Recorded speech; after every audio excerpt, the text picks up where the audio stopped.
Hi అండి, అందరికీ నమస్కారం. మన తెలంగాణ రాష్ట్రంలో ఇందిరమ్మ ఇళ్ల పథకానికి సంబంధించిన ఒక లేటెస్ట్ అప్డేట్ అయితే వచ్చిందండి. సో అప్డేట్ ఏంటంటే మనకు తెలంగాణ రాష్ట్రంలో ఎంతమందికి సర్వే పూర్తి చేశారు, సో ఎంత పర్సెంట్ అయ్యింది, అంతేకాకుండా మిగిలిన వాళ్ళు ఎంతమంది ఉన్నారు అనే దాని గురించి మనము పూర్తిగా తెలుసుకుందాము. అలాగే ఎవరికైతే సర్వే అయిందో జస్ట్ కామెంట్ అయితే చేయండి, అలాగే కాని వాళ్ళు కూడా చేయండి.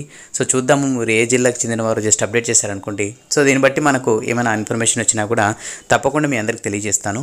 అలాగే వీడియోని లైక్ చేసి మన ఛానల్ని ఇలాంటి అప్డేట్స్ కోసం సబ్స్క్రైబ్ అయితే చేసుకోండి. ఇంకా మనం అప్డేట్ అయితే చూద్దాం. తెలంగాణ రాష్ట్ర వ్యాప్తంగా ఇందిరమ్మ ఇల్లు యాప్ సర్వే 74% పూర్తయిందని చెప్పేసి ఒక అప్డేట్ అయితే వచ్చిందండి. అలాగే ఇళ్ల కోసం ప్రభుత్వానికి ప్రజాపాలన కార్యక్రమంలో మొత్తం మనకు 80,54,554 దరఖాస్తులు రాగా ఇప్పటి వరకు 59,89,889 దరఖాస్తుల పైన సర్వే నిర్వహించారని చెప్పేసి అధికారులు అయితే తెలుపుతున్నారండి. సంక్రాంతి తర్వాత గ్రామ సభల ద్వారా లబ్ధిదారుల జాబితా సిద్ధం చేయనున్నారు.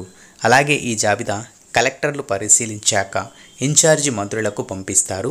ఇన్ఛార్జి మంత్రి ఆమోదం తెలిపితే లబ్ధిదారుల ఖాతాల్లో ఇళ్ల నిర్మాణానికి ఇచ్చే నగదును విడుదల చేస్తామని చెప్పేసి కూడా ఈ అప్డేట్ ద్వారా తెలుపుతున్నారండి. సో ఇదండి మనకు వచ్చిన లేటెస్ట్ అప్డేట్.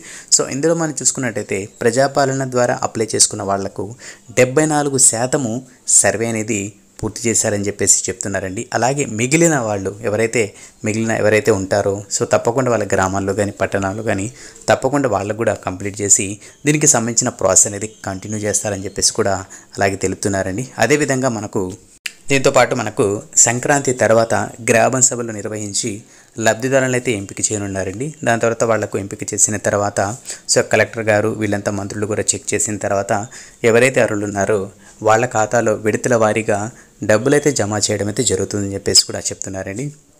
సో ఇదండి ఈరోజు వచ్చిన లేటెస్ట్ అప్డేట్. మనకు ఇందిరమ్మ ఇళ్ల పథకానికి సంబంధించి కానీ డబుల్ బెడ్రూమ్కి సంబంధించి ఎలాంటి ఇన్ఫర్మేషన్ వచ్చినా కూడా తప్పకుండా మీ అందరికీ తెలియజేస్తాను. జస్ట్ లైక్ చేసి సబ్స్క్రైబ్ చేసుకోండి. నెక్స్ట్ వీడియోలో మళ్ళీ కలుద్దాం. అంతవరకు కీప్ స్మైలింగ్. శుభదినం.